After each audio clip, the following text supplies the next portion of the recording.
Carmel Manjon, magħruf bħala iż-Żubina, ingħata sentenza ta' 4 xhur priġunerija flimkien ma' multa ta' 5,000 euro. L-istess Żubina kien fost dawk fil-folla li dawret lil Simon Busuttil quddiem il-qorti meta ġurnalisti tagħna sfaw imsawta.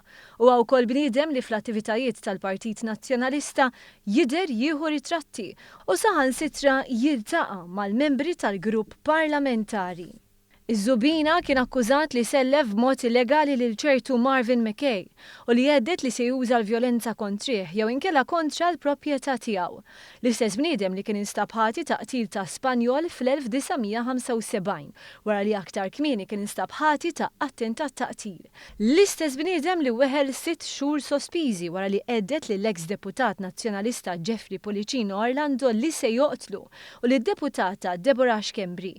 Fix-xhieda tiegħu fl-aktar każ riċenti kontrih, McKay spjega li fl-2003 kien għadu kif ħafidejh it-tmexxija tar-restorant, iżda kellu problemi finanzjarji. Peress li ma xtaqx juri lill-familja tiegħu beda jissellef il-flus b'mod illegali. Meta ma setax ilaħħaq mal-pagamenti, irrikorrant iż-Żubina u sellef 1,000 lira Maltin li tagħhom kellu jagħti 1,200 lira Maltin fil-ġimgħa ta' wara. Peress li ma kellux dawn il-flus, baqa' jħallas imax ta' 200 lira fil-ġimgħa. Dan kompla jdaħħal lil McKay f'aktar dejn ma' aktar nies. Fil-qorti McKay qal li minant iż-Żubina spiċċa sellef 7,000 lira Maltin, ċoħe aktar minn 16,000 euro. Iżda l-pulizija qallhom li s-somma li sellef minant iż-Żubina tlaħħaq saħansitra 32,500 lira Maltin. Liż-Żubina McKay laħaq ħalsu 63,000 lira Maltin. Sqar li kien ikollu ħafna telefonati u teddit minn għandu. Darba saħansitra qallu li jekk McKay ma jħallsux, iż-Żubina kien se jerġa' jispiċċa l-ħabs.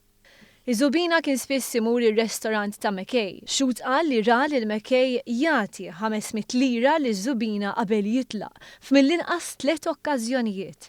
Il-kap tal-Oppożizzjoni Simon Busuttil m'għandu ebda problema bil-preżenza ta' Żubina, tant li mhux biss issejjaħ ikun quddiem il-qorti, iżda jidher f'bosta attivitajiet oħra tal-Partit Nazzjonalista.